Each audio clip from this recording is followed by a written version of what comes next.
Hi, I'm Amy Reyes. In this week's News Roundup from Rheumatology Network, we published a few articles highlighting presentations made earlier this month at the Congress of Clinical Rheumatology annual meeting. We featured a presentation at the Congress that shows polypharmacy is gaining favor as a way of managing lupus nephritis. We're beginning to see the use of polypharmacy with more frequency, said Dr. Joan Merrill of the University of Oklahoma. You can find that story online at rheumatologynetwork.com. And in an article on racial disparities in knee osteoarthritis, Dr. Kelly Allen of the University of North Carolina describes the results of her study that show African American women do not fare as well as their white counterparts. Why the disparities exist is due to a number of reasons, she says. And in an article on the future of psoriatic arthritis treatment, Dr. Art Kavanaugh of the UC San Diego says that new algorithms and more combination therapeutics are part of the future of psoriatic arthritis care. He described these treatments in a presentation made at the Congress earlier this month. And in an article featuring Dr. Jeff Curtis of UAB, Dr. Curtis discusses cardiovascular risk associated with rheumatic disease treatments. The concerns may not be as dire as some studies suggest, he says. And finally, in today's one-on-one interview, we talk with Brian Greene, Vice President of Community Development at Health Union. This is an organization that creates disease-specific online communities for patients. Their sites include disease-specific information, but also serve as a resource for patients to learn from other patients. In this interview, Brian reviews the results of their latest survey that focuses on psoriatic arthritis and patient preferences and patterns. Okay. Hi, my name's Brian Greene, and I'm a Vice President of Community Development at Health Union.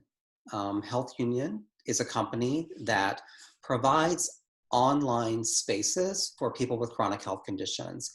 And we do that by providing a community space for those chronic health conditions and utilize social media as a way of augmenting the relationships that happen within the community space. So for instance, we have migraine.com.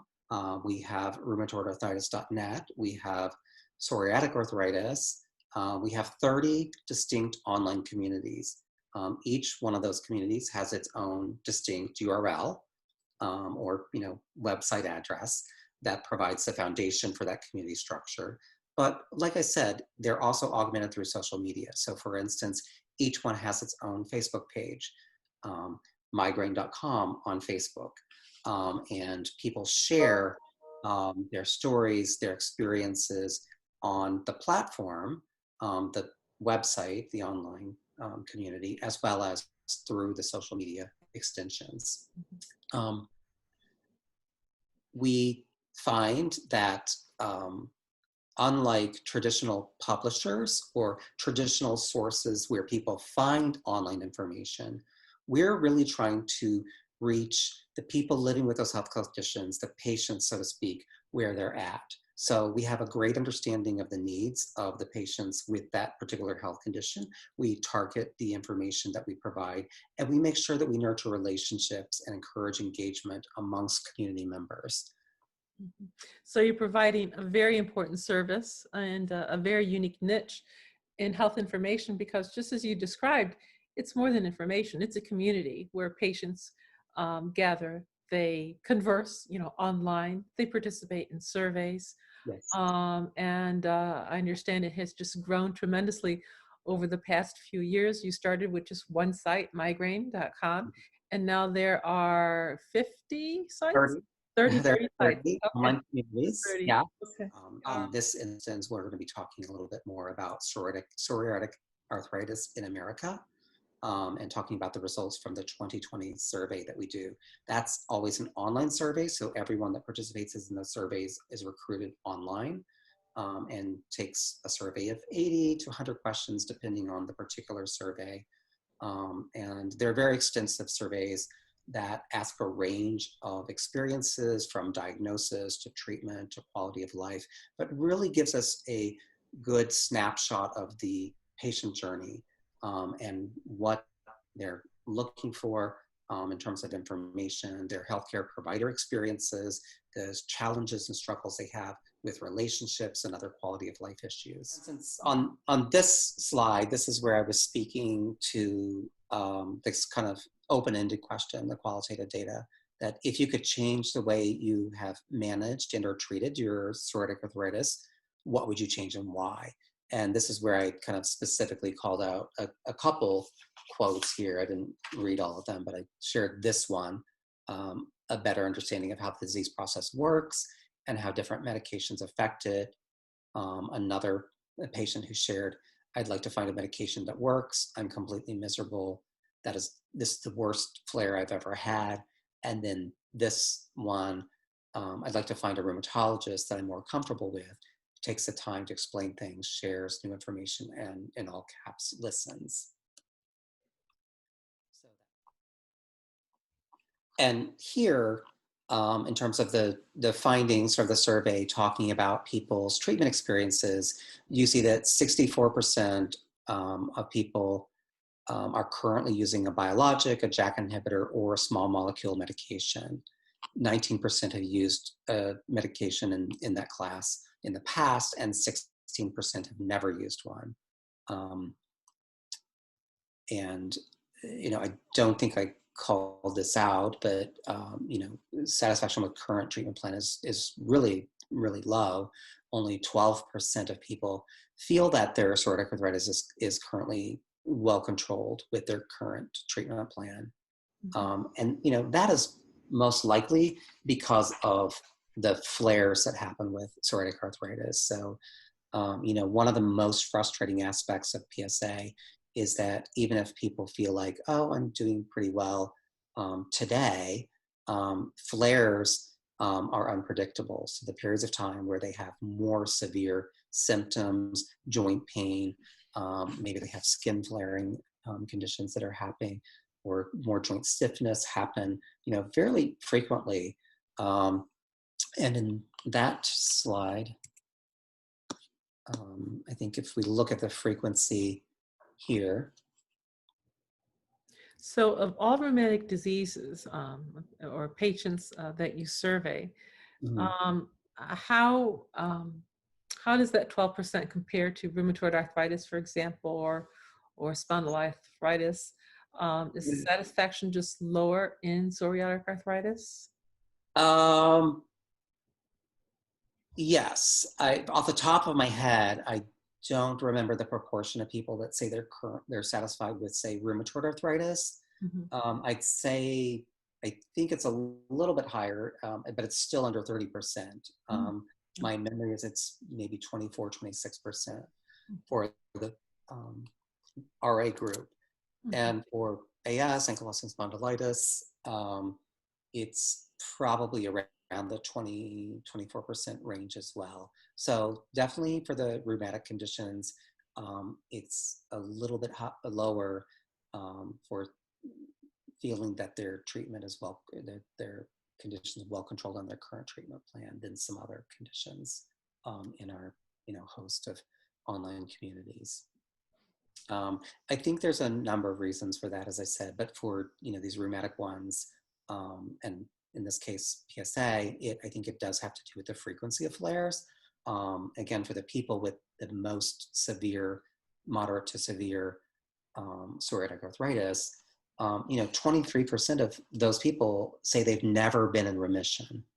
58% of people have at least one or more flares in a year. And well, 2/3 have never gone into remission? Yes, 2/3 of people said they'd never gone into remission.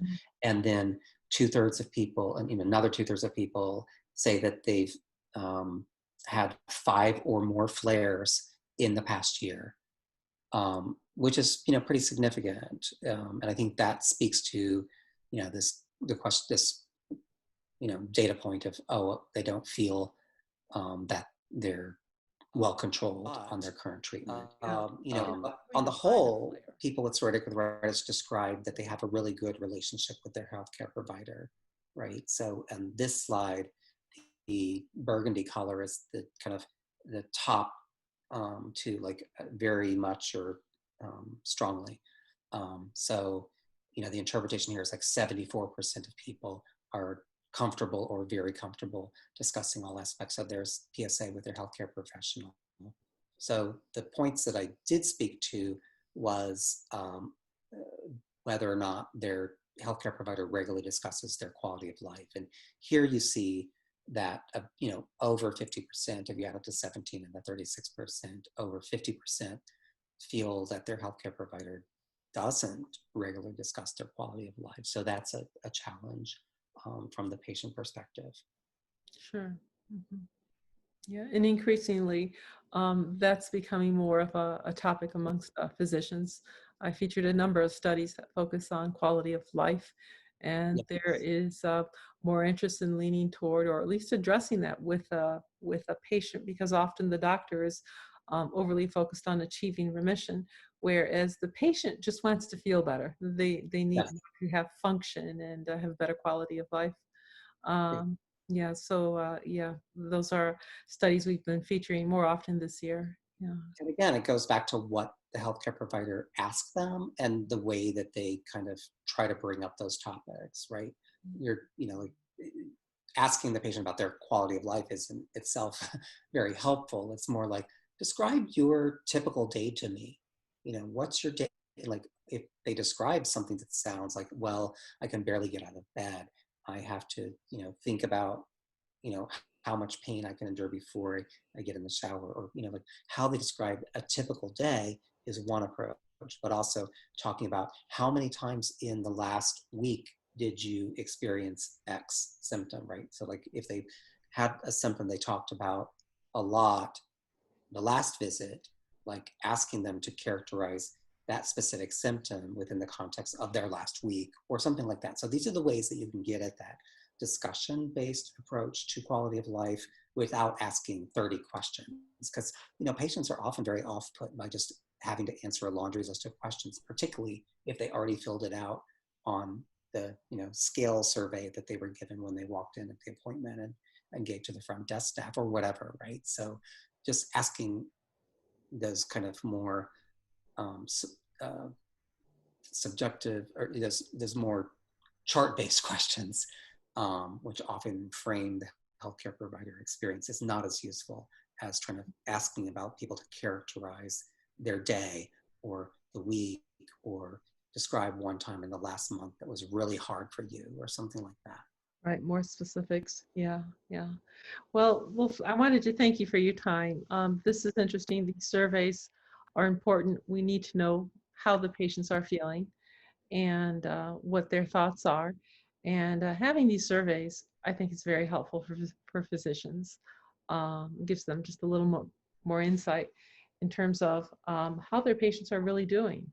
Yep, So I definitely. want to thank you for your time today.